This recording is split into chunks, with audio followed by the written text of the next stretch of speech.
Hello friends, welcome to Xylem PSC. ഞാൻ സൂരജ് കോടിയേരി. അപ്പോൾ നമ്മൾ ഇന്ന് ഡിസ്കസ് ചെയ്യാൻ പോകുന്നത് ജോഗ്രഫിയിൽ നിന്നുള്ള കുറച്ച് ചോദ്യങ്ങളാണ്. അതായത് വരാൻ പോകുന്ന എക്സാമുകൾക്ക്, കേരള PSCയുടെ എക്സാമുകൾക്ക് ജോഗ്രഫിയിൽ നിന്ന് നമുക്ക് എങ്ങനെ ചോദ്യം വന്നു കഴിഞ്ഞാൽ എഴുതാനുള്ള ഒരു പ്രാപ്തി നമുക്ക് വരണം. അപ്പോൾ ആ ഒരു രീതിയിൽ നമ്മൾ കുറച്ച് ചോദ്യങ്ങളാണ് ഡിസ്കസ് ചെയ്യാൻ പോകുന്നത്. ഇത് ഓൾറെഡി കേരള PSC ചോദിച്ചിരിക്കുന്ന, പല എക്സാമുകൾക്കായിട്ട് ചോദിച്ചിരിക്കുന്ന ചോദ്യങ്ങളാണ്. നമ്മൾ 10th ലെവൽ എക്സാമുകൾക്കൊക്കെ വരാൻ സാധ്യതയുള്ള ചോദ്യങ്ങളാണ് ഇത് കൂടുതലും. അപ്പോൾ നമുക്ക് സ്റ്റാർട്ട് ചെയ്താലോ? യെസ്. അപ്പോൾ നമ്മൾ ആദ്യത്തെ ചോദ്യത്തിലേക്ക് പോകുകയാണ്. രാത്രികാലങ്ങളിൽ ഞാൻ ഓൾറെഡി പറഞ്ഞിട്ടുണ്ട്, എപ്പോഴും ചോദ്യം ചെയ്യുന്ന സമയത്ത് നമ്മൾ വളരെ ഓർഗനൈസ്ഡ് ആയിട്ടുള്ള രീതിയിൽ തന്നെ ചോദ്യങ്ങൾ ചെയ്യുക. അപ്പോൾ ഇവിടെ നമ്മൾ പ്രധാനപ്പെട്ട കീവേഡ്സുകളൊക്കെ അണ്ടർലൈൻ ചെയ്തു പോവുക. രാത്രികാലങ്ങളിൽ പർവ്വത പ്രദേശങ്ങളിൽ നിന്ന് താഴ്വാരത്തിലേക്ക് വീശുന്ന കാറ്റിൻ്റെ പേരെന്ത്? ഇതാണ് നമ്മുടെ ചോദ്യം. അപ്പോൾ രാത്രികാലങ്ങളിൽ ഒരു കീവേഡ്, രണ്ടാമത്തെ കീവേഡ് പർവ്വത പ്രദേശങ്ങളിൽ നിന്ന് താഴ്വാരത്തേക്കാണ് ഇത് വീശുന്നത്. ഇതാണ് രണ്ടാമത്തെ കീവേഡ്. ഓക്കെ. അപ്പോൾ എപ്പോഴും കീവേഡ്സിനെ കുറിച്ച് ആലോചിക്കുക, എന്നാൽ മാത്രമേ നമുക്ക് ആൻസർ കിട്ടുള്ളൂ.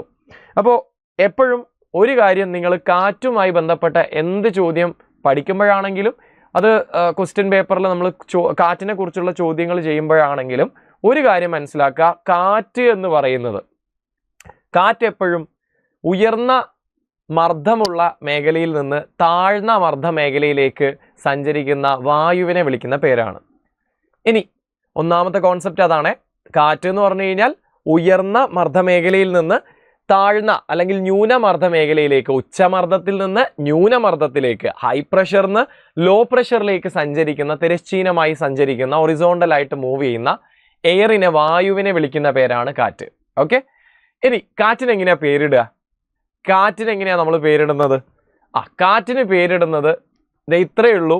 കാറ്റ് എവിടെ നിന്നാണോ വരുന്നത് അതായിരിക്കും കാറ്റിൻ്റെ പേര്. ഇപ്പം എൻ്റെ ക്ലാസ്സുകളിലാണെങ്കിലും നമ്മുടെ സൈലം PSCയുടെ ഒരു ഷോർട്ടിലാണെങ്കിലും, ഞാനും ദീപിക മിസ്സും കൂടിയിട്ടുള്ള ഒരു ഷോർട്ട് കണ്ടിട്ടുണ്ടാവും അല്ലേ?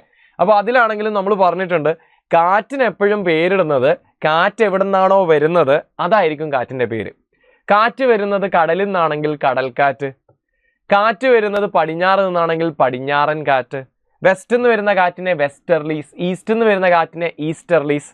അപ്പോൾ എപ്പോഴും കാറ്റ് എങ്ങോട്ട് വേണമെങ്കിലും വീശിക്കോട്ടെ, അത് വിഷയമല്ല. കാറ്റ് എവിടെ നിന്നാണോ വരുന്നത് അതാണ്, ഒറിജിനാണ് നോക്കേണ്ടത്. ഒറിജിൻ്റെ പേരായിരിക്കും കാറ്റിന് പൊതുവെ നമ്മൾ നൽകുന്നത്. അപ്പോൾ ഇതിൻ്റെ ആൻസർ ഞാൻ പറയേണ്ട ആവശ്യമില്ലല്ലോ, പറയൂ. പർവ്വത പ്രദേശങ്ങളിൽ നിന്ന് താഴ്വാരത്തേക്ക് വീശുന്ന കാറ്റാണ് അല്ലേ? ഇത് വരുന്നത് എവിടെ നിന്നാന്ന് മാത്രം നോക്കിയാൽ മതി. പർവ്വതത്തു നിന്നല്ലേ വീശുന്നത്. അപ്പോൾ സ്വാഭാവികമായിട്ടും ഇത് പർവ്വതക്കാറ്റാണ്. അപ്പോൾ ഇതൊരു 10ാമത്തെ ചോദ്യമാണ്. ഇതിൻ്റെ ആൻസർ ബി ആണ്. നമ്മളെപ്പോഴും ഞാൻ പറയുന്ന കാര്യം മാറിപ്പോകാതിരിക്കാൻ എന്ത് ചെയ്യണം? 10ാമത്തെ ആൻസർ ബി ആണ് എന്ന് മനസ്സിൽ പറഞ്ഞുകൊണ്ട് മാർക്ക് ചെയ്യണം. അല്ലെങ്കിൽ നമ്മൾ 11ലോ 9ലോ ഒക്കെ കുത്തും ബി എന്ന്. അപ്പോൾ 10B എന്ന് മനസ്സിൽ പറഞ്ഞുകൊണ്ട് നമ്മൾ എന്ത് ചെയ്യുക? മാർക്ക് ചെയ്യുക. എന്നിട്ട് നമ്മൾ അടുത്ത ചോദ്യത്തിലേക്ക് പോകുക. ഓക്കെ. അപ്പോൾ 10ാമത്തെ ചോദ്യം, കാറ്റ് എപ്പോഴും ഉച്ചമർദ്ദ മേഖലയിൽ നിന്ന് ന്യൂനമർദ്ദ മേഖലയിലേക്കാണ്, ഹൈ പ്രഷറിന് ലോ പ്രഷറിലേക്കാണ് എപ്പോഴും എയർ മൂവ് ചെയ്യുന്നത്. ഇതിനെ വിളിക്കുന്ന പേരാണ് കാറ്റ് അഥവാ വിൻഡ്. സെറ്റല്ലേ? കാറ്റിന് എപ്പോഴും പേര് നൽകുന്നത് അതിൻ്റെ ഒറിജിൻ അഥവാ ഉത്ഭവം എവിടെ നിന്നാണോ അതായിരിക്കും എപ്പോഴും കാറ്റിൻ്റെ പേര്. ഈ രണ്ട് കാര്യങ്ങൾ എപ്പോഴും മനസ്സിലാക്കുക. എന്താ താഴ്വാരക്കാറ്റ്? വാലി ബ്രീസ് എന്താ? വാലിയിൽ നിന്ന് മൗണ്ടനിലേക്ക് വീശുന്നത്. എന്താ കരക്കാറ്റ്? കരയിൽ നിന്ന് കടലിലേക്ക് വീശുന്ന കാറ്റ്. എന്താ കടൽക്കാറ്റ്? See breeze. സീയിൽ നിന്ന് ലാൻഡിലേക്ക് വീശുന്ന കാറ്റ്. അപ്പോൾ എവിടെ നിന്നാണോ ഒറിജിനേറ്റ് ചെയ്യുന്നത് അതായിരിക്കും കാറ്റിൻ്റെ പേര്. അപ്പം നമ്മൾ പഠിച്ചു ബാക്കി കാര്യങ്ങൾ. യെസ്, നമ്മൾ എപ്പോഴും ഈ ഒരു 2 ലോജിക്ക് വെച്ച് പഠിക്കാൻ ശ്രമിക്കുക. അടുത്ത ചോദ്യത്തിലേക്ക് പോയാലോ? യെസ്. അടുത്ത ചോദ്യം, ഇത് മറ്റൊരു ക്വസ്റ്റ്യൻ പേപ്പറിലുള്ള കേരള PSCയുടെ ഒരു ചോദ്യമാണ്. നമ്മൾ ആദ്യം എന്ത് ചെയ്യുന്നു? നമ്മൾ എപ്പോഴും ചെയ്യുന്ന അതേ പരിപാടി ചെയ്യുന്നു. കീവേഡ് അണ്ടർലൈൻ ചെയ്യുന്നു. കരിമ്പ്, പരുത്തി, കരിമ്പ് കൃഷി, പരുത്തി കൃഷി തുടങ്ങിയവയ്ക്ക് അനുയോജ്യമായ കറുത്ത പരുത്തി മണ്ണ് എല്ലാം ക്വസ്റ്റ്യനിൽ തന്നെ PSC നൽകിയിട്ടുണ്ടല്ലേ? ഓക്കെ. ഉണ്ടാകുന്നത് ഏത് പാറ പൊടിഞ്ഞാണ്? അപ്പോൾ കരിമ്പ് കൃഷി, പരുത്തി കൃഷി ഇതൊന്നുമല്ല ഇവിടുത്തെ കീവേഡ് എന്താ? കറുത്ത പരുത്തി മണ്ണ് ഏത് പാറ, ഏത് ശില പൊടിഞ്ഞ് ആണ് ഉണ്ടാകുന്നത്? ഞാൻ പലതവണ പറഞ്ഞിട്ടുണ്ട്, നമ്മൾ കറുത്ത മണ്ണ് ഉണ്ടാകുന്നത്? കറുത്ത മണ്ണിൻ്റെ മറ്റു പേരുകൾ എന്തൊക്കെയാ? പല പേരുകളുണ്ടല്ലേ കറുത്ത മണ്ണിന്. കറുത്ത മണ്ണ് എന്ന് വിളിക്കും. ഇനി ഓൾറെഡി ഈ ക്വസ്റ്റ്യനിൽ പറഞ്ഞിരിക്കുന്നത് പോലെ പരുത്തി മണ്ണ് എന്ന് പറയാറുണ്ട്. പരുത്തി മണ്ണ്, കോട്ടൺ സോയിൽ, ഇംഗ്ലീഷിൽ കോട്ടൺ സോയിൽ, മറ്റത് ബ്ലാക്ക് സോയിൽ. അപ്പോൾ ഇങ്ങനെ പല പേരുകളിലും ഇത് അറിയപ്പെടാറുണ്ട്. ഇനിയുണ്ട് പേര്. കരിമ്പ് നന്നായിട്ട് വളരുമല്ലേ, അതുകൊണ്ട് ഇതിനെ കെയിൻ സോയിൽ എന്ന് വിളിക്കാറുണ്ട്. ഇനിയും പേരുകളുണ്ട്. റിഗർ, എന്താ റിഗർ എന്നുള്ള പേര് പരുത്തി മണ്ണിൻ്റെ പേരാണ്. ചെർണോസം, എന്താ ചെർണോസം. ഇത്രയും പേരുകൾ നമ്മുടെ കറുത്ത മണ്ണ് അഥവാ പരുത്തി മണ്ണ്, കെയിൻ സോയിൽ, റിഗർ, ചെർണോസത്തിനുണ്ട്. ഇതുണ്ടാകുന്നത് ഏത് ലാവ, എന്തിൽ നിന്നുണ്ടാവുന്നതാ? ലാവാശിലകളിൽ നിന്നാണ് ഉണ്ടാകുന്നത്. എന്താ? ലാവാശിലകൾ പൊടിഞ്ഞാണ് ഉണ്ടാകുന്നത്. അപ്പോൾ ഇതിൽ ഏതാണ് ലാവാശില എന്ന് മാത്രം നോക്കിയാൽ മതി. ലാവയിൽ നിന്ന് ഇത് നോക്കിയേ, ബസാൾട്ട് ശില പൊടിഞ്ഞാണ് നമ്മുടെ കരിമ്പ് മണ്ണ് അല്ലെങ്കിൽ കരിമ്പ് കൃഷിക്ക് പറ്റിയ പരുത്തി മണ്ണ് അഥവാ കറുത്ത മണ്ണ് ഉണ്ടാകുന്നത്. കരിമ്പിനൊക്കെ ഏറ്റവും ബെസ്റ്റ് മണ്ണാണ്, കാരണം ഇതിന് അത്യാവശ്യം നല്ല രീതിയിൽ ജലം ആഗിരണം ചെയ്തു വെക്കാനുള്ള ശേഷി ഉണ്ട്. അപ്പോൾ ലാവാശിലകൾ അഥവാ നമ്മുടെ ബസാൾട്ട് ശിലകൾ പൊടിഞ്ഞാണ് നമ്മുടെ കരിമ്പ് കൃഷിക്കും പരുത്തി കൃഷിക്കൊക്കെ പറ്റിയ കറുത്ത മണ്ണ് അഥവാ പരുത്തി മണ്ണ് ഉണ്ടാകുന്നത്. അപ്പോൾ ആൻസർ നമുക്ക് കിട്ടി. ഇത് 7ാമത്തെ ചോദ്യമാണ്. എ ആണ് ആൻസർ. അപ്പോൾ നമ്മൾ 7A എന്ന് മനസ്സിൽ പറഞ്ഞുകൊണ്ട് എപ്പോഴും രേഖപ്പെടുത്താൻ നിങ്ങൾ ശ്രമിക്കണം. ഇനി നമ്മൾ ബാക്കിയുള്ള ഏരിയസിലേക്ക് പോവാണ്. ഇതിൻ്റെ മറ്റു പ്രത്യേകതകൾ എപ്പോഴും ശ്രദ്ധിക്കേണ്ട ഒരു കാര്യം, ഈ കറുത്ത മണ്ണിൻ്റെ ഒരു പ്രത്യേകതയുണ്ട്, ജലം സംഭരിച്ചു വെക്കാനുള്ള കഴിവ്. ഓക്കെ, അപ്പോൾ ജലം സംഭരിച്ചു വെക്കാനുള്ള കഴിവ് വളരെയധികം കൂടുതലാണ് ആർക്ക് കറുത്ത മണ്ണിന്. ഈ കാര്യം മറക്കരുത്.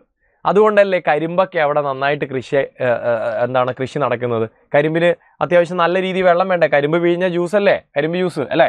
അപ്പോൾ ഒരുപാട് വെള്ളം ആഗിരണം ചെയ്യും അല്ലേ ഈ കരിമ്പ്. അപ്പോൾ ഈ വെള്ളം കൊടുക്കാൻ ആർക്ക് കഴിവുണ്ട്? നമ്മുടെ കറുത്ത മണ്ണിനുണ്ട്. കാരണം കറുത്ത മണ്ണിൽ ഒരുപാട് വെള്ളം സ്റ്റോർ ചെയ്ത് വെക്കാൻ പറ്റും. സ്പോഞ്ച് പോലെയാണ്. കോട്ടണും അതുകൊണ്ടാണ് ഇവിടെ കൃഷി ചെയ്യുന്നത്. കോട്ടണിന് ഒരു പ്രത്യേകതയുണ്ട്, അറിയാമോ? കോട്ടണിന് മഴ പെയ്യാൻ പാടില്ല, പക്ഷെ മണ്ണിൽ ജലാംശം വേണം. എന്താ പറഞ്ഞേ? മണ്ണിൽ ജലാംശം വേണം, പക്ഷെ അവിടെ അധികം മഴ പെയ്യാൻ പാടില്ല. അതെന്താ? മഴ പെയ്ത് കഴിഞ്ഞാൽ പരുത്തി വെള്ളത്തിൽ കുതിർന്നു പോവില്ലേ, മഴയിൽ കുതിർന്നു പോയില്ലേ? പക്ഷെ കറുത്ത മണ്ണിൽ നല്ല രീതിയിൽ പരുത്തി വളരും. കാരണം എന്താ? അവിടെ മഴയില്ലാത്ത സ്ഥലങ്ങളിലാണെങ്കിൽ കറുത്ത മണ്ണിൽ നന്നായിട്ട് പരുത്തിക്ക് വളരാനുള്ള സാഹചര്യമുണ്ട്. മഴ പെയ്യില്ല, കുതിർന്നു പോവില്ല. അതേസമയം കുറച്ച് ജലസേചന പദ്ധതിയോ അടുത്ത് ഏതെങ്കിലും ഒരു നദിയൊക്കെ ഉണ്ടെങ്കിൽ വെള്ളവും കിട്ടും. അപ്പോൾ ആ രീതിയിൽ നമുക്ക് നല്ല രീതിയിൽ പരുത്തി കൃഷിയൊക്കെ ഇവിടെ ചെയ്യാൻ പറ്റും. ഓക്കെ, സോ ക്ലിയർ അല്ലേ? ഇനി മറ്റൊരു ക്വാളിറ്റി കൂടിയുണ്ട് കറുത്ത മണ്ണിന്, സ്വയം ഉഴുതുമറിക്കാനുള്ള കഴിവ് അല്ലേ? സ്വയം ഉഴുതുമറിക്കാനുള്ള കഴിവ് ഉള്ള ഒരു മണ്ണാണ് നമ്മുടെ കറുത്ത മണ്ണ്. സ്വയം ഉഴുതുമറിക്കാനുള്ള കഴിവ് എന്ന് വെച്ച് കഴിഞ്ഞാൽ എന്താ? എന്തിനാണ് നമ്മൾ ഉഴുതുന്നത്? നമ്മൾ എന്തിനാണ് മണ്ണിൽ നമ്മൾ കലപ്പ ഉപയോഗിച്ച് ഉഴുതുന്നത്? മണ്ണിനുള്ളിലേക്ക് വായുവിൻ്റെ എയറേഷൻ, വായു നന്നായിട്ട് കയറാൻ വേണ്ടിയിട്ടാണ്. കാരണം വായു നന്നായിട്ട് എയർ കയറിയാലേ എയറോബിക് ആയിട്ടുള്ള പല തരത്തിലുള്ള സൂക്ഷ്മജീവികൾക്ക് ജീവിക്കാൻ പറ്റും. അപ്പോൾ നല്ല രീതിയിൽ എയർ ഓക്സിജൻ കയറുവാണെങ്കിൽ മണ്ണിൻ്റെ ഫലപുഷ്ടി കൂടും. അപ്പോൾ ഈ കലപ്പ കൊണ്ടാണ് നമ്മൾ ചെയ്യുന്നത്. കറുത്ത മണ്ണിൽ നമുക്ക് കലപ്പ കൊണ്ട് ഉഴുതേണ്ട ആവശ്യമില്ല. കാരണം എന്താ? വേനൽക്കാലമാകുമ്പോൾ ഇതിലെ വെള്ളം മൊത്തം ആവിയായി പോകുമ്പോൾ, നീരാവിയായിട്ട് പോകുന്ന സമയത്ത് ഈ കറുത്ത മണ്ണിനിടയിൽ വലിയ ക്രാക്കുകൾ, വിള്ളലുകൾ രൂപപ്പെടും. സ്വയം നമ്മളിപ്പോൾ വരൾച്ച എന്നൊക്കെ പറഞ്ഞിട്ട് ന്യൂസിലൊക്കെ വലിയ വിള്ളലുകളുള്ള കറുത്ത മണ്ണ് കാണലില്ലേ? അത് തന്നെ, ആ മണ്ണിൽ വലിയ ക്രാക്സ്, വിള്ളലുകൾ ഉണ്ടാവും. ചിലപ്പോൾ 1 മീറ്ററോ 1.5 മീറ്ററൊക്കെ ആഴം കാണും ഈ വിള്ളലിന്. ഇതിലൂടെ എയർ നന്നായിട്ട് മണ്ണിനടിയിലേക്ക് എത്തുകയും സൂക്ഷ്മജീവികൾക്ക് നന്നായിട്ട് വളരാൻ പറ്റുകയും ഈ മണ്ണിൻ്റെ ഫലപുഷ്ടി കൂടുകയും ചെയ്യും. അപ്പോൾ അങ്ങനെ സ്വന്തമായിട്ട് ഉഴുതാൻ കഴിവുള്ള സെൽഫ് പ്ലഫിംഗ് ക്വാളിറ്റിയുള്ള ഒരു സോയിലാണ് നമ്മുടെ കറുത്ത മണ്ണ്. പിടികിട്ടിയല്ലോ? ഓക്കെ അല്ലേ? അപ്പോൾ ഇതിൻ്റെ ആൻസർ എന്താ? 7A എന്ന് നമ്മൾ മനസ്സിൽ പറഞ്ഞുകൊണ്ട് മാർക്ക് ചെയ്യുന്നു. ഓക്കെ, ഒരു 3 തവണ പറഞ്ഞുകൊണ്ട് മാർക്ക് ചെയ്യുന്നു. അടുത്ത ചോദ്യത്തിലേക്ക് ഞാൻ പോവുകയാണ്. മറ്റൊരു ചോദ്യം താഴെ കൊടുത്തിരിക്കുന്ന, എങ്ങനെയാണ് നമ്മൾ ക്വസ്റ്റ്യൻ വായിക്കുക? നമ്മൾ ക്വസ്റ്റ്യൻ വളരെ വ്യക്തമായിട്ട് സ്റ്റേറ്റ്മെൻറ്റ് എല്ലാം വായിച്ച് അതിലെ കീവേഡ് അണ്ടർലൈൻ ചെയ്യും. താഴെ കൊടുത്തിരിക്കുന്ന വാതകങ്ങളിൽ ഹരിതഗൃഹ പ്രഭാവത്തിന് കാരണമാകുന്നത് ഏത്? എപ്പോഴും എക്സാം ക്വസ്റ്റ്യൻ എന്ത് ചെയ്യണം? സിംപ്ലിഫൈ ചെയ്യണം. ഹരിതഗൃഹ പ്രഭാവത്തിന് കാരണമാകുന്ന വാതകം എന്ന് വെച്ചാൽ ഹരിതഗൃഹ വാതകമാണ് ചോദിച്ചത്. എന്ന് വെച്ചാൽ ഹരിതഗൃഹ വാതകം ഇതിലേതാണ് എന്നാണ് ചോദിച്ചത്. ഗ്രീൻ ഹൗസ് ഗ്യാസ് അല്ലേ? ഹരിതഗൃഹ പ്രഭാവത്തിന് കാരണമായ വാതകം ഗ്രീൻ ഹൗസ് ഗ്യാസ് GHG ഇതിലേതാണെന്നാണ് ചോദിച്ചത്. ഹരിതഗൃഹ പ്രഭാവം കാണിക്കുന്ന വാതകങ്ങൾ എന്ന് വെച്ച് കഴിഞ്ഞാൽ ഞാൻ ആദ്യം ലിസ്റ്റ് ഏതൊക്കെയാണെന്ന് എഴുതാം. കാർബൺ ഡൈ ഓക്സൈഡ് ഹരിതഗൃഹ വാതകമാണ്. അതുപോലെ മീഥെയിൻ ഒരു ഹരിതഗൃഹ വാതകമാണ്. നൈട്രസ് ഓക്സൈഡ് ഒരു ഹരിതഗൃഹ വാതകമാണ്. ഇങ്ങനെ കുറേ ഹരിതഗൃഹ വാതകങ്ങൾ നമുക്ക് ചുറ്റും നമുക്ക് കാണാൻ പറ്റും. ഒരുപാട് ഹരിതഗൃഹ വാതകങ്ങൾ നമുക്ക് ചുറ്റുമുണ്ട്. ഓക്കെ, അതിൽ ഏറ്റവും പ്രധാനപ്പെട്ട ഹരിതഗൃഹ വാതകങ്ങൾ എക്സാമിനൊക്കെ എപ്പോഴും ചോദിക്കുന്നതാണ് കാർബൺ ഡൈ ഓക്സൈഡും അതുപോലെ CH4 മീഥെയിനും അതുപോലെ നൈട്രസ് ഓക്സൈഡ്. ഒരു കാരണവശാലും മറക്കരുത്, N2O. എന്താ? N2O ആണ് ഞാൻ പറഞ്ഞത്. എന്ന് വെച്ചാൽ നൈട്രസ് ഓക്സൈഡ്. എന്താ ഇതിൻ്റെ പേര്? Nitrous oxide. നമ്മളൊരു Nഉം Oയും ഒരു 2 ഒക്കെ കാണുമ്പോൾ ഒന്നും നോക്കൂല, അങ്ങ് കുത്തും. എടാ ഇത് നൈട്രസ് ഓക്സൈഡാ. മറ്റേതേതാ? NO2 ആണ്. NO2 എന്ന് വെച്ച് കഴിഞ്ഞാൽ നൈട്രജൻ ഡയോക്സൈഡ് ആണ്. എന്താ? നൈട്രജൻ ഡയോക്സൈഡ് ആണ്. നമ്മുടെ ഹരിതഗൃഹ വാതകം ഏതാണ്? നൈട്രസ് ഓക്സൈഡ് ആണ്, നൈട്രജൻ ഡയോക്സൈഡ് അല്ല. ആക്ച്വലി നൈട്രജൻ ഡയോക്സൈഡ് നേരെ ഓപ്പോസിറ്റാണ്, കൂളിംഗ് ഗ്യാസ് ആണ്. മനസ്സിലായില്ല? ഗ്ലോബൽ കൂളിംഗ് ഗ്യാസ് ആണ്. ഈ നൈട്രജൻ ഡയോക്സൈഡ് മേഘങ്ങളിലൊക്കെ ആയിക്കഴിഞ്ഞാൽ മേഘങ്ങൾ പെട്ടെന്ന് തണുക്കും, എന്നിട്ട് മഴയൊക്കെ പെയ്യും. ആർട്ടിഫിഷ്യലായിട്ട് റെയിൻഫോളിനൊക്കെ ഈ നൈട്രജൻ ഡയോക്സൈഡൊക്കെ ഹെൽപ്പ് ചെയ്യുന്നുണ്ട്. അപ്പോൾ ഞാൻ പറഞ്ഞു എന്നത് നമ്മുടെ ഗ്ലോബൽ വാർമിംഗ് ഗ്യാസ് എന്ന് വെച്ചാൽ ആഗോള താപനം ഉണ്ടാക്കുന്ന, ഭൂമിയുടെ ചൂട് കൂട്ടുന്ന, അന്തരീക്ഷത്തിൻ്റെ ചൂട് കൂട്ടുന്നതാരാ? നൈട്രസ് ഓക്സൈഡ് ആണ്, അല്ലാതെ നൈട്രജൻ ഡയോക്സൈഡ് അല്ല. ഇതൊരു കൂളിംഗ് ഗ്യാസ് ആണ്. അപ്പോൾ ഇതൊരിക്കലും മറക്കരുത്. ബാക്കിയുള്ള ഏരിയയിലേക്ക് പോവാം. അപ്പോൾ ഹരിതഗൃഹ വാതകം ഇതിലേതാണെന്നാണ് ചോദിച്ചിരിക്കുന്നത് അല്ലേ? ആദ്യത്തെ ഓപ്ഷൻ ഓസോൺ, രണ്ടാമത്തത് ഓക്സിജൻ O3, ഓക്സിജൻ. നൈട്രജൻ എന്ന് മാത്രമേ കൊടുത്തിട്ടുള്ളൂ. ഇതാരാ? Carbon dioxide. ഇതിൽ നിന്ന് വളരെ വ്യക്തമായിട്ട് നിങ്ങൾക്ക് ആൻസറിലേക്ക് എത്താൻ പറ്റും. കാർബൺ ഡൈ ഓക്സൈഡ് ആണ് നമ്മുടെ ഗ്രീൻ ഹൗസ് ഗ്യാസ്, ഹരിതഗൃഹ പ്രഭാവത്തിന് കാരണമായ വാതകം എന്ന് പറയുന്നത്. പക്ഷെ ഒരു കാര്യം കൂടി ഞാൻ എക്സ്ട്രാ പറഞ്ഞോട്ടെ. PSC ഇങ്ങനെയാണ് ഓപ്ഷൻസ് ഇട്ടിരിക്കുന്നതെങ്കിലും ശരിക്കും O3യും ഒരു ചെറിയ രീതിയിൽ ഹരിതഗൃഹം പ്രഭാവം ഉണ്ടാക്കുന്ന ഒരു ഗ്യാസ് തന്നെയാണ്. O3യും ഓസോൺ അഥവാ O3യും ഹരിതഗൃഹ വാതകം തന്നെയാണ്. പക്ഷെ നമ്മൾ എപ്പോഴും മോസ്റ്റ് അപ്രോപ്രിയേറ്റ് ആൻസർ ആണ് തിരഞ്ഞെടുക്കേണ്ടത്. ഈ ഒരു ക്വസ്റ്റ്യൻ കാണുമ്പോൾ ആദ്യം നമ്മൾ അങ്ങനെ എക്സെപ്ഷനിലൊന്നും പോകാതെ ഡയറക്റ്റ്ലി നമുക്ക് ആൻസറിലെത്താം. കാർബൺ ഡൈ ഓക്സൈഡ് അല്ലേ ഏറ്റവും കൂടുതൽ നമുക്ക് അന്തരീക്ഷത്തിലുള്ള ഹരിതഗൃഹ വാതകം, മറക്കരുത്. അപ്പോൾ നമ്മുടെ അന്തരീക്ഷത്തിൽ ഏറ്റവും കൂടുതലുള്ള ഹരിതഗൃഹ വാതകമായ കാർബൺ ഡൈ ഓക്സൈഡ് ആണ് ഇതിൻ്റെ ആൻസർ. 8th C ആണ് ആൻസർ, 8C. ഓക്കെ എന്ന് മനസ്സിൽ പറഞ്ഞുകൊണ്ട് നമ്മൾ കുത്തുന്നു. ഓക്കെ, ക്ലിയർ അല്ലേ? അപ്പോൾ നമ്മൾ ആ ചോദ്യവും കഴിഞ്ഞു. വീണ്ടും നമ്മൾ മുന്നോട്ട് പോവാണ്, അടുത്ത ഏരിയയിലേക്ക് പോവാണ്. ഉത്തര രാജസ്ഥാന് ജലസേചനത്തിന് വേണ്ടി നിർമ്മിച്ച ഇന്ദിരാ കനാൽ ഏത് നദിയിലാണ് നിർമ്മിച്ചിരിക്കുന്നത്? നമ്മൾ എപ്പോഴും ചോദ്യം ഓർഡറിൽ വായിക്കും, ഓർഗനൈസ്ഡ് ആയിട്ട് വായിക്കും. ഉത്തര രാജസ്ഥാന് ജലസേചനത്തിന് വേണ്ടി നിർമ്മിച്ച ഇന്ദിരാ കനാൽ അഥവാ ഇന്ദിരാഗാന്ധി കനാൽ ഏത് നദിയിലാണ് എന്നുള്ളതാണ് നമ്മുടെ ചോദ്യം. അപ്പോൾ എപ്പോഴും ക്വസ്റ്റ്യനിൽ കീവേഡ് ആലോചിക്കാം. രാജസ്ഥാനിലാണല്ലേ, ഉത്തര രാജസ്ഥാൻ, നോർത്തേൺ രാജസ്ഥാൻ. ഓക്കെ, ജലസേചനത്തിന് വേണ്ടിയിട്ടാണ്. ഓക്കെ, വെള്ളം എത്തിക്കാൻ വേണ്ടിയിട്ട്. കാരണം രാജസ്ഥാനിൽ ഓൾറെഡി മഴ കുറവാണ്. ഇന്ദിരാഗാന്ധി കനാൽ. ഓക്കെ, ഈ 2 കീവേഡ്സ് ആണ് എപ്പോഴും ആലോചിക്കേണ്ടത്. എപ്പോഴും ചോദ്യത്തിൽ ഒരു ടിപ്പ് ഞാൻ പറഞ്ഞുതരാം. ജോഗ്രഫിയിൽ നിന്ന് എപ്പോഴും ക്വസ്റ്റ്യൻ്റെ ആൻസർ കിട്ടാനുള്ള ഒരു ടിപ്പ്. എപ്പോഴും ചോദ്യത്തിൽ ഏതെങ്കിലും ഒരു ലൊക്കേഷൻ ഉണ്ടോ എന്ന് നമ്മൾ ചെക്ക് ചെയ്യണം. ഇവിടെ ഒരു ലൊക്കേഷൻ പറഞ്ഞിട്ടുണ്ട്. എന്താ? ഉത്തര രാജസ്ഥാൻ. അപ്പോൾ രാജസ്ഥാൻ്റെ അടുത്തുള്ള ഏതോ ഒരു നദിയാണ്. രാജസ്ഥാൻ്റെ ഉത്തരം, നോർത്ത് അല്ലേ? എന്ന് വെച്ചാൽ പഞ്ചാബ് ഉണ്ട് അടുത്ത്. അപ്പോൾ പഞ്ചാബിലെയോ മറ്റോ ഏതെങ്കിലും നദിയായിരിക്കും. ലൊക്കേഷൻ ബേസ്ഡ് ആയിട്ട് ആൻസറിലേക്ക് എത്താൻ എപ്പോഴും ശ്രമിക്കണം. ഫോർ എക്സാമ്പിൾ നമുക്കിതാ നമ്മുടെ മാപ്പ് എടുക്കാം. മാപ്പില്ലാത്ത ഒരു പരിപാടിയും നടക്കില്ല. ഇപ്പോൾ പറഞ്ഞിരിക്കുന്നത് രാജസ്ഥാൻ്റെ ഈ ഭാഗത്ത് വെള്ളം എത്തിക്കുന്ന നദിയാണ്. ഓക്കെ, ഈ ഭാഗത്ത് വെള്ളം എത്തിക്കുന്ന കനാലാണ്. അത് ഏത് നദിയിലാണ് കണക്ട് ചെയ്തിരിക്കുന്നത് ആ കനാലിനാണ് ചോദിച്ചിരിക്കുന്നത്. എന്ന് വെച്ചാൽ ആ നദി ഈ ഭാഗത്ത് എവിടെയെങ്കിലും ഉള്ള നദിയായിരിക്കും അല്ലേ? ആയിരിക്കില്ലേ? ഉത്തര രാജസ്ഥാനിൽ എത്തിക്കണമെങ്കിൽ രാജസ്ഥാൻ്റെ വടക്ക് ഭാഗത്തുള്ള ഏതൊരു നദിയല്ലേ? വടക്ക് ഭാഗത്ത് ഏതാ സ്റ്റേറ്റ്? പഞ്ചാബ്. പഞ്ചാബിലെ നദികൾ പറഞ്ഞേ. പഞ്ചാബിൽ രവി ഉണ്ട്, ചെനാബ് ഉണ്ട്, ബിയസ് ഉണ്ട്, സത്ലജ് ഉണ്ട്. എന്ന് വെച്ചാൽ സിന്ധുവിൻ്റെ പ്രധാനപ്പെട്ട കുറച്ച് പോഷക നദികൾ അല്ലേ, 5 നദികൾ നമുക്ക് പഞ്ചാബിൽ കാണാൻ പറ്റും. അതായത് സിന്ധുവിൻ്റെ കുറച്ച് പോഷക നദികൾ ആരൊക്കെ? ബിയാസ്, രവി, സത്ലജ്, ചെനാബ്.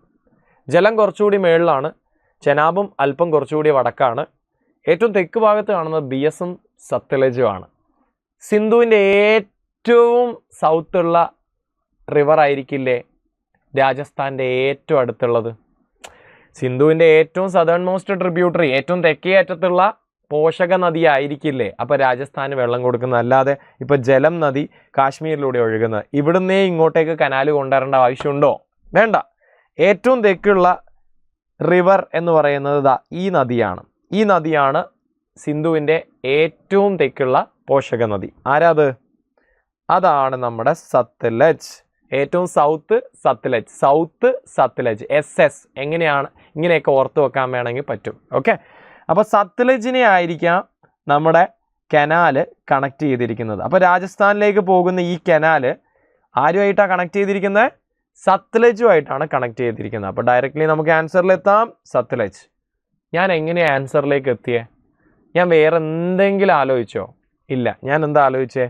ഉത്തര രാജസ്ഥാൻ, വടക്കൻ രാജസ്ഥാൻ. അപ്പോൾ അതിൻ്റെ വടക്കുള്ള ഏതോ ഒരു നദിയാണ്. വടക്കുള്ള സംസ്ഥാനം ഏതാ? പഞ്ചാബ്. പഞ്ചാബിലൂടെ ഒഴുകുന്ന നദികൾ ഏതൊക്കെയാ? സിന്ധുവിൻ്റെ പോഷക നദി.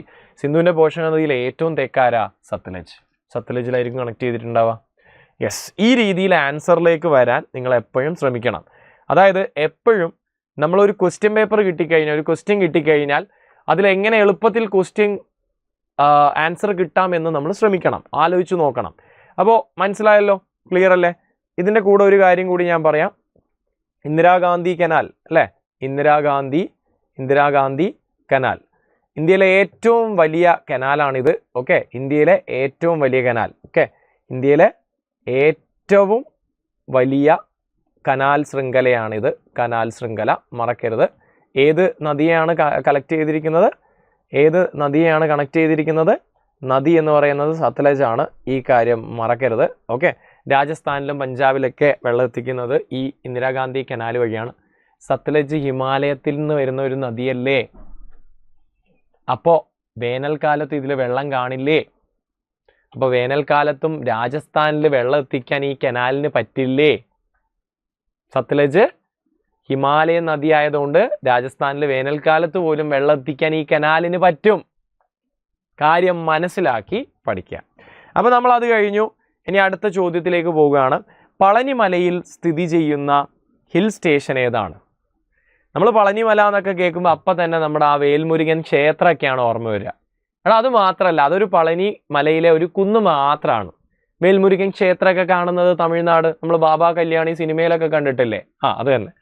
അപ്പോൾ ആ പളനിമല ക്ഷേത്രം മാത്രമാണത്. ഇതല്ല, നമ്മുടെ മൂന്നാറിൽ നിന്ന് തുടങ്ങി, നമ്മുടെ ആനമുടി, മൂന്നാറിൽ ആനമുടിയിൽ നിന്ന് തുടങ്ങി ആ ക്ഷേത്രം വരെ തമിഴ്നാടിൻ്റെ അത്രയും ദൂരം നീണ്ടു കിടക്കുന്ന പർവ്വത നിരയാണ് പളനിമല നിര. ഓക്കെ, അപ്പോൾ മൂന്നാറിന് തൊട്ടപ്പുറമായിട്ട്, പക്ഷെ നമുക്ക് കേരളത്തിലല്ല തമിഴ്നാട് സൈഡായിട്ട് നമുക്കൊരു ഹിൽ സ്റ്റേഷൻ ഉണ്ട്. അതാണ് കൊടൈക്കനാൽ. ഏതാണ്? കൊടൈക്കനാൽ. പളനിമലയിലെ നമ്മുടെ ഹിൽ സ്റ്റേഷൻ.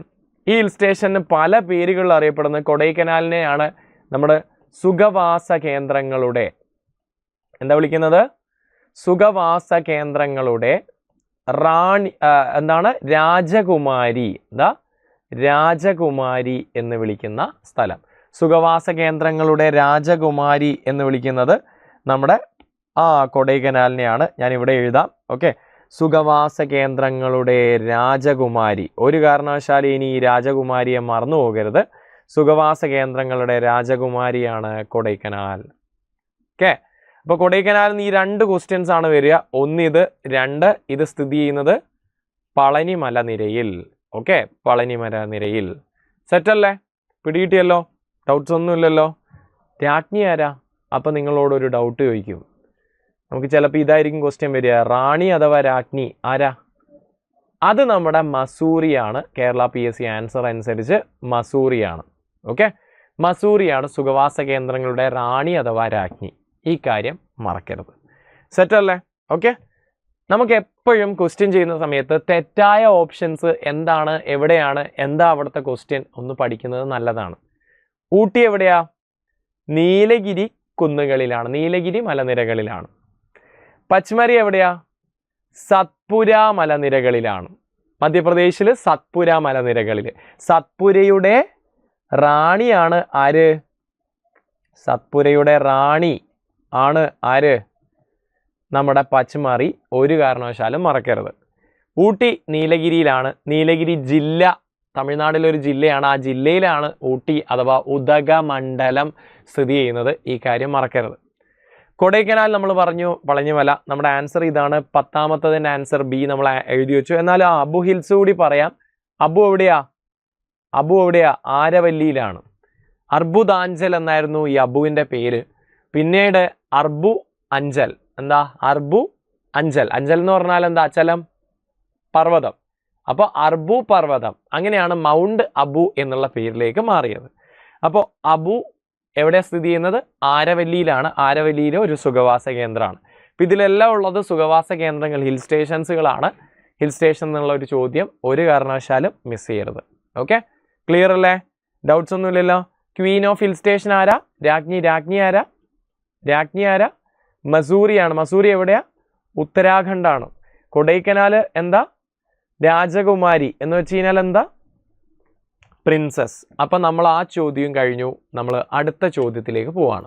ഇന്ത്യയിൽ കൂടി കടന്നു പോകുന്ന പ്രധാന അക്ഷാംശ രേഖ. ഇത് ഒരുവിധം എല്ലാവർക്കും അറിയായിരിക്കും. നമുക്ക് മാപ്പ് വെച്ചിട്ട് തന്നെ പഠിക്കാം. ഇന്ത്യയിലെ ഏറ്റവും പ്രധാനപ്പെട്ട അക്ഷാംശ രേഖ. അക്ഷാംശ രേഖയും രേഖാംശവും അറിയാലോ. ഇങ്ങനെ പോകുന്നത് അക്ഷാംശമാണ്. അതേസമയം ഇങ്ങനെ വരുന്നത് രേഖാംശം അഥവാ ലോഞ്ചിറ്റ്യൂഡാണ്. അപ്പം ഞാൻ പറഞ്ഞിരിക്കുന്നത് അക്ഷാംശ രേഖയെക്കുറിച്ചാണ്. ഇന്ത്യയിൽ ഇതാ ഈ അക്ഷാംശ രേഖയാണ് ഏറ്റവും പ്രധാനപ്പെട്ട അക്ഷാംശ രേഖ. 23.5 ഡിഗ്രി നോർത്ത് അഥവാ വടക്ക് അക്ഷാംശം. ഇതിനെ നമ്മൾ വിളിക്കുന്ന പേരാണ് ഉത്തരായന രേഖ അഥവാ ട്രോപ്പിക് ഓഫ് ക്യാൻസർ. ഓക്കെ, അറിയാലോ. അപ്പോൾ പ്രധാന അക്ഷാംശ രേഖയാണ് ചോദിച്ചിരിക്കുന്നത്. 23.5 ഡിഗ്രി നോർത്ത് ആണല്ലേ. ഓക്കെ, 23.5 ഡിഗ്രി നോർത്ത് അഥവാ വടക്ക്. 23 ഡിഗ്രി 30 മിനിറ്റ് എന്ന് വെച്ച് കഴിഞ്ഞാൽ 23.5 ഡിഗ്രി നോർത്ത് തന്നെയാണ് കേട്ടോ, അഥവാ വടക്ക്. ഇതാണ് ഉത്തരായന രേഖ. ഇവിടുന്ന് ഇനിയും ക്വസ്റ്റ്യൻ വരും. ഇത് കടന്നു പോകുന്ന സ്റ്റേറ്റുകൾ ചോദിക്കാം. ഈ കടന്നു പോകുന്ന സ്റ്റേറ്റ് നോക്കിയേ. ഗുജറാത്ത്, രാജസ്ഥാൻ, മധ്യപ്രദേശ്, ഛത്തീസ്ഗഡ്, ജാർഖണ്ഡ്, വെസ്റ്റ് ബംഗാൾ, ത്രിപുര, അതുപോലെ മിസോറാം. 8 സംസ്ഥാനങ്ങളിലൂടെ ഇത് കടന്നു പോകുന്നുണ്ട്. ഇത് എക്സാമിന് ചോദിക്കാം. ഇതെങ്ങനെ ഓർത്ത് വെക്കാം? ഇതേ കോഡ് പിടിച്ചോ. എല്ലാവർക്കും അറിയുന്ന കോഡ് തന്നെയാണ്. MTയും MGRും കൂടി എന്ത് വാങ്ങി? ഒരു JCB വാങ്ങിക്കോട്ടെ. MTയും MGRും കൂടി ഒരു JCB വാങ്ങി. M for Mizoram, T for Tripura. MGR ആരൊക്കെ? മധ്യപ്രദേശ്, ഗുജറാത്ത്, രാജസ്ഥാൻ. JCB ജാർഖണ്ഡ്, ഛത്തീസ്ഗഡ്, വെസ്റ്റ് ബംഗാളിന് നമ്മൾ ബംഗാൾ എന്ന് പറഞ്ഞിട്ട് B മാത്രം എഴുതുന്നു. അപ്പോൾ ഇതാണ് ഉത്തരായന രേഖയുടെ കോഡ്. 8 സംസ്ഥാനങ്ങളിലൂടെ കടന്നു പോകും. ആ 8ഉം കോഡിലൂടെ നമുക്ക് പഠിക്കാവുന്നതാണ്. ഓക്കെ, പിടികിട്ടിയല്ലോ? ഓക്കെ അല്ലേ? ഡൗട്ട്സ് ഒന്നുമില്ലല്ലോ? ഉത്തരായന രേഖയെ 2 തവണ ഉത്തരായന രേഖയെ 2 തവണ മുറിച്ച് കിടക്കുന്ന ഒരു നദിയുണ്ട്. ഓക്കെ, ഏതാ ഈ നദി? മഹിയാണ് ഈ നദി. ഇത് എക്സാമിന് മുമ്പ് പല തവണ ചോദിച്ചിട്ടുണ്ട്. ഉത്തരായന രേഖ 2 തവണ മുറിച്ച് കിടക്കുന്ന നദി കണ്ടില്ലേ? ഇതാണ് നമ്മുടെ മഹി. ഇതിങ്ങനെ വിന്ധ്യയിൽ നിന്ന് ഉത്ഭവിച്ച് ഇത് ഇങ്ങനെ പോകുന്ന വഴിക്ക് അല്ലേ, വിന്ധ്യ പർവ്വതത്തിൽ നിന്ന് ഉത്ഭവിച്ച് ഇവൻ പോകുന്ന വഴിക്ക് ഒരു തവണ എന്ത് ചെയ്തു? ഉത്തരായന രേഖയെ മറികടന്നു. കണ്ടല്ലോ. പിന്നെ ഇവന് തോന്നും കുറച്ചു നേരം തെക്കോട്ട് ഒഴുകാമെന്ന്. അങ്ങനെ അവൻ തെക്കോട്ടേക്ക് ഇങ്ങനെ ഒഴുകും. പോകുന്ന വഴിക്ക് വീണ്ടും അവൻ എന്ത് ചെയ്തു? ഉത്തരായന രേഖയെ മറികടന്നു. എത്ര തവണ അപ്പം മറികടന്നു? 2 തവണ. അപ്പോൾ മഹിയാണ് ഈ നദി. മറക്കരുത്, ഉത്തരായന രേഖയെ 2 തവണ മുറിച്ച് കിടക്കുന്ന നദി. ഇനി ഇത് കടന്നു പോകുന്ന സിറ്റി ചോദിക്കാം. ഉത്തരായന രേഖ കടന്നു പോകുന്ന സിറ്റി നഗരം നിങ്ങളോട് ചോദിക്കാം. നഗരം ചോദിച്ചു കഴിഞ്ഞാൽ അത് അഹമ്മദാബാദാണ്. നഗരം ചോദിച്ചു കഴിഞ്ഞാൽ അഹമ്മദാബാദ് മെട്രോ നഗരമാണ്. നഗരം ചോദിച്ചു കഴിഞ്ഞാൽ അത് ഉദയ്പൂരാണ്. ഉദയ്പൂർ. ഈ ഉദയ്പൂർ എവിടെയാ? ത്രിപുരയിലാണ്. എവിടെയാ? ത്രിപുര. രാജസ്ഥാനിലെ ഉദയ്പൂരല്ല, ഇത് ത്രിപുരയിലെ ഉദയ്പൂരാണ്. ത്രിപുരയിലുള്ള ഉദയ്പൂരിലൂടെയാണ് നമ്മുടെ ഉത്തരായന രേഖ കടന്നു പോകുന്നത്. രാജസ്ഥാനിൽ നമുക്കൊക്കെ അറിയുന്ന ഒരു ഫേമസ് ഉദയ്പൂരുണ്ട്, അത് വേറെ. ഓക്കെ. ഇനി ഉത്തരായന രേഖയ്ക്ക് അടുത്തുള്ള ഏറ്റവും അടുത്തുള്ള മെട്രോ നഗരം ചോദിച്ചു കഴിഞ്ഞാൽ ഏതാണ്? മെട്രോ നഗരം ചോദിച്ചു കഴിഞ്ഞാൽ അതിൻ്റെ ആൻസറാണ് ഞാൻ കുറച്ച് നേരത്തെ പറഞ്ഞത്, അഹമ്മദാബാദ്. എന്താ? അഹമ്മദാബാദ്. അഹമ്മദാബാദ് എവിടെയാ? ഗുജറാത്താണ്. അപ്പോൾ ഉത്തരായന രേഖയുമായിട്ട് ബന്ധപ്പെട്ട് എങ്ങനെ ക്വസ്റ്റ്യൻ വന്നാലും ആൻസർ കിട്ടിയല്ലോ. ഇതെന്ത് ചെയ്ത് തെറ്റായ ഓപ്ഷൻസ് നോക്കാം. ഇതെന്ത് ഇത് ഇന്ത്യൻ സ്റ്റാൻഡേർഡ് ടൈം ലൈനാണ്, IST ലൈനാണ്. എന്ന് വെച്ചാൽ ഇന്ത്യയുടെ മാനക രേഖാംശമാണത്. ഇത് നമ്മുടെ ഇന്ദിരാകോൾ, ഇന്ത്യയുടെ ഏറ്റവും വടക്കേ അറ്റത്തുള്ള ഇന്ദിരാകോളിലൂടെ പോകുന്ന അക്ഷാംശമാണ്. ഇത് IST രേഖാംശമാണ്. 8.4 degree, 8 degree 4 minute north. ഇത് കന്യാകുമാരി അക്ഷാംശമാണ്. എന്ന് വെച്ചാൽ ഇന്ത്യയുടെ ഉപദ്വീപിൻ്റെ തെക്കേ അറ്റമായ കന്യാകുമാരിയിലൂടെ പോകുന്ന അക്ഷാംശം. നമ്മുടെ റൈറ്റ് ആൻസർ മാത്രം നോക്കിയാൽ പോരാ. എപ്പോഴും ഓപ്ഷനിൽ എന്ത് ചെയ്യുക? തെറ്റായ ഓപ്ഷൻസ് ഏതൊക്കെയുണ്ട് അതൊന്ന് നോക്കുക. ചിലപ്പോൾ അതായിരിക്കും അടുത്ത തവണ നിങ്ങൾക്ക് എക്സാമിന് ചോദിക്കുന്ന ചോദ്യം. മറക്കരുത്. അപ്പോൾ നമുക്ക് ഒരു ക്വസ്റ്റ്യനിലൂടെ കൂടി കടന്നു പോകാം. ഇതാണ് ചോദ്യം. പ്രസ്താവനയുള്ള ചോദ്യം ചോദിച്ചു കഴിഞ്ഞാൽ നമ്മൾ എന്ത് ചെയ്യും? സാധാരണ നമ്മളങ്ങ് സ്കിപ്പ് ചെയ്യും. പ്രസ്താവനയുള്ള ചോദ്യമായിരിക്കും ആക്ച്വലി ഏറ്റവും എളുപ്പം. നമ്മൾ എന്ത് ചെയ്യും? ഇപ്പോൾ ഈ ക്വസ്റ്റ്യൻ നോക്കിയ 3 പ്രസ്താവന ഉണ്ടല്ലേ, ഒരുപാട് വായിക്കാനൊക്കെ ഉണ്ട്. നമ്മൾ എന്ത് ചെയ്യും? ഇത് ടഫ് ക്വസ്റ്റ്യൻ ആയിരിക്കും എന്ന് വിചാരിച്ച് അങ്ങ് സ്കിപ്പ് ചെയ്യും.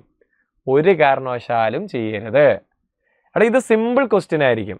ഇങ്ങനെയുള്ള ഒരു ക്വസ്റ്റ്യൻ ആണെന്ന് വിചാരിക്കും. ഇങ്ങനെയുള്ള ഒരു ക്വസ്റ്റ്യൻ നിങ്ങൾക്ക് ഈ ആൻസർ അറിയില്ലെങ്കിൽ സ്വാഭാവികമായിട്ട് നമുക്ക് എന്ത് ചെയ്യണം? ഈ ക്വസ്റ്റ്യൻ വിട്ട് കളയണം. അതേസമയം പ്രസ്താവനയുള്ള ചോദ്യം അങ്ങനെയല്ല. ഈ 3-ൽ ഏതെങ്കിലും ഒരു പ്രസ്താവന ശരിയാണെന്നോ തെറ്റാണെന്നോ അറിഞ്ഞാൽ തന്നെ നമുക്ക് ചിലപ്പോൾ ആൻസറിലേക്ക് വരാൻ പറ്റും. അപ്പം എപ്പോഴും പ്രസ്താവനയുള്ള ചോദ്യം കാണുമ്പോൾ അവസാനം വെക്കരുത്. സമയം കിട്ടില്ല, ടെൻഷനാകും. അപ്പം തന്നെ ചെയ്ത് അങ്ങ് പോകണം. ഈ ക്വസ്റ്റ്യനിലേക്ക് പോവാം. 19ാമത്തെ ഏതൊരു ക്വസ്റ്റ്യൻ ആണ് കേരള PSC ഇട്ട്. നമ്മളെപ്പോഴും നമ്മുടെ ഫോർമാറ്റ് കീപ്പ് ചെയ്യുക. ഞാൻ ഈ ക്വസ്റ്റ്യൻ ഇങ്ങനെയാണ് ചെയ്യുക. ഇന്ത്യയിൽ ഗ്രാമീണ റോഡുമായി ബന്ധപ്പെട്ട പ്രസ്താവനയിൽ ശരിയായ വസ്തുത ഏതാണ്? ഗ്രാമീണ റോഡല്ലേ, ഗ്രാമത്തിലുള്ള, ഇന്ത്യയിൽ ഏറ്റവും കൂടുതലുള്ളത് ഗ്രാമീണ റോഡാണ്. അപ്പോൾ അതുമായി ബന്ധപ്പെട്ടത് പ്രസ്താവനയാണ് ചോദിച്ചത്. നമ്മൾ എന്ത് ചെയ്യുക? ശരിയായ പ്രസ്താവനയല്ലേ ചോദിച്ചേ. അപ്പം ഞാൻ എന്ത് ചെയ്യും? തെറ്റായ പ്രസ്താവന ഏതെങ്കിലും ഉണ്ടെങ്കിൽ അതങ്ങ് എലിമിനേറ്റ് ചെയ്യും. നോക്കിക്കോ, ശരിയായ പ്രസ്താവനയല്ലേ ചോദിച്ചത്. ഗ്രാമങ്ങളിലെ ആഭ്യന്തര സഞ്ചാരം ഉറപ്പാക്കുന്നു. ആയിരിക്കാം അല്ലേ, നമുക്കറിയില്ല. ചിലപ്പോൾ ശരിയായിരിക്കും അല്ലേ, അറിയില്ല. ഈ റോഡുകളുടെ നിർമ്മാണവും പരിപാലനവും തദ്ദേശ സ്വയംഭരണ സ്ഥാപനങ്ങളാണ് നിർവഹിക്കുന്നത്. ആയിരിക്കും അല്ലേ.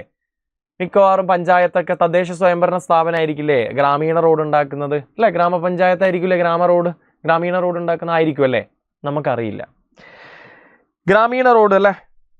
സംസ്ഥാന തലസ്ഥാനങ്ങളെ ജില്ലാ ആസ്ഥാനങ്ങളുമായി ബന്ധിപ്പിക്കുന്നു. സംസ്ഥാന തലസ്ഥാനവും ജില്ലാ ആസ്ഥാനവും ഗ്രാമീണ റോഡുമായിട്ട് എന്തെങ്കിലും ബന്ധമുണ്ടോ? സംസ്ഥാന തലസ്ഥാനത്തെ ജില്ലാ ആസ്ഥാനങ്ങളുമായിട്ട് ബന്ധിപ്പിക്കേണ്ടത് മിക്കവാറും സംസ്ഥാന പാതയായിരിക്കും അല്ലേ.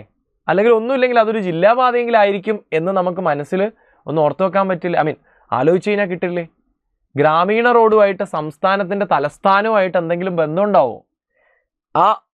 ഈ ഒരു ടോപ്പിക് അറിയാത്തവർക്ക് പോലും ഇതിൻ്റെ ആൻസർ അറിയാം. സ്വാഭാവികമായിട്ടും ഈ 3ാമത്തെ സ്റ്റേറ്റ്മെൻറ്റ് തെറ്റായിരിക്കണം അല്ലേ. നമുക്കൊരാളെ കിട്ടി. ആരെ? തെറ്റായ ഒരു പ്രസ്താവന. അപ്പം നമ്മൾ എന്ത് ചെയ്യുക? അതങ്ങ് എലിമിനേറ്റ് ചെയ്യുക. 3ാമത്തെ സ്റ്റേറ്റ്മെൻറ്റ് ഇത് ഇവിടെ കാണാം, ഇത് എലിമിനേറ്റ് ചെയ്തു അല്ലേ. 3ാമത്തെ സ്റ്റേറ്റ്മെൻറ്റ് ഇത് ഇവിടെ കാണാം, ഇത് എലിമിനേറ്റ് ചെയ്തു അല്ലേ. 3ാമത്തെ സ്റ്റേറ്റ്മെൻറ്റ് ഇവിടെ കാണാം, ഇതും എലിമിനേറ്റ് ചെയ്തു അല്ലേ. ആൻസർ നമുക്ക് കിട്ടി. എന്താ ആൻസർ? സി. അപ്പോൾ 19ാമത്തെ ഈ ക്വസ്റ്റ്യൻ്റെ ആൻസർ എന്താ? സി. നമ്മൾ ഇതെല്ലാം അറിഞ്ഞിട്ടാണോ ചെയ്തത്? അല്ല, നമുക്കറിയാത്ത ഒരു സംഗതിയാണ് നമ്മൾ ചെയ്തത്. ഈ രീതിയിൽ വേണം പ്രസ്താവനയുള്ള ചോദ്യങ്ങൾ നമ്മൾ നേരിടേണ്ടത്. അല്ലാതെ ഒരു കാരണവശാലും ഒരു കാരണവശാലും സ്കിപ്പ് ചെയ്ത് അവസാനം ചെയ്യാമെന്ന് വിചാരിക്കരുത്. സിമ്പിളായിരിക്കും പ്രസ്താവനയുള്ള ചോദ്യങ്ങൾ. അപ്പോൾ ചില ക്വസ്റ്റ്യൻസ് ടഫായിരിക്കും. അപ്പോൾ നമ്മളൊന്ന് ട്രൈ ചെയ്യുമെങ്കിലും ചെയ്യണം. ചിലപ്പോൾ വളരെ സിമ്പിളായിരിക്കും ഇതുപോലുള്ള ചോദ്യങ്ങൾ. ക്ലിയർ അല്ലേ? അപ്പോൾ ഈ ക്വസ്റ്റ്യൻ്റെ ആൻസർ എന്താ? സി ആണ്. അപ്പോൾ നമ്മൾ കുറച്ച് ക്വസ്റ്റ്യൻസ് ഒക്കെ കണ്ടു. ഇതുമായി ബന്ധപ്പെട്ട് ഗ്രാമീണ റോഡാണ് ഇന്ത്യയിൽ ഏറ്റവും കൂടുതൽ കാണുന്നത്. ഗ്രാമീണ റോഡ് 80% ഗ്രാമീണ റോഡാണ്. ഏറ്റവും കുറവ് കാണുന്നത് ദേശീയപാതയാണ്. വെറും 2% മാത്രമേ ദേശീയപാതകൾ ഇന്ത്യയിൽ ഉള്ളൂ. ഓക്കെ, അപ്പോൾ ക്ലിയർ അല്ലേ? ഡൗട്ട്സ് ഒന്നുമില്ലല്ലോ? യെസ്. അപ്പോൾ ഇത്രയും കാര്യങ്ങൾ നമ്മൾ പറഞ്ഞു. സംസ്ഥാന തലസ്ഥാനത്തെ അല്ല, ഗ്രാമീണ ആഭ്യന്തര സഞ്ചാരമാണ് ഉറപ്പാക്കുന്നത് ഗ്രാമങ്ങളിലെ. ഇനി ഈ റോഡ് നിർമ്മാണവും പരിപാലനവും ഒക്കെ ഗ്രാമീണ വികസന സ്ഥാപനങ്ങൾ, അതായത് തദ്ദേശ സ്വയംഭരണ സ്ഥാപനങ്ങളായിരിക്കും. ഇപ്പോൾ മുനിസിപ്പാലിറ്റി ആണ് മുനിസിപ്പാലിറ്റി, പഞ്ചായത്താണെങ്കിൽ പഞ്ചായത്ത്, കോർപ്പറേഷൻ ആണ് കോർപ്പറേഷൻ ആയിരിക്കും ഗ്രാമീണ റോഡുകൾ ഉണ്ടാക്കുന്നത്. ക്ലിയർ അല്ലേ? യെസ്. അപ്പോൾ നമ്മളെല്ലാ കുറച്ച് ചോദ്യങ്ങളും അതുമായി ബന്ധപ്പെട്ട കുറച്ച് കാര്യങ്ങളൊക്കെ പഠിച്ചു. നമുക്ക് അടുത്ത സെഷനിൽ കൂടുതൽ ചോദ്യങ്ങളുമായിട്ട് കാണാം. അപ്പോൾ okay, thank you so much. Thank you all of U.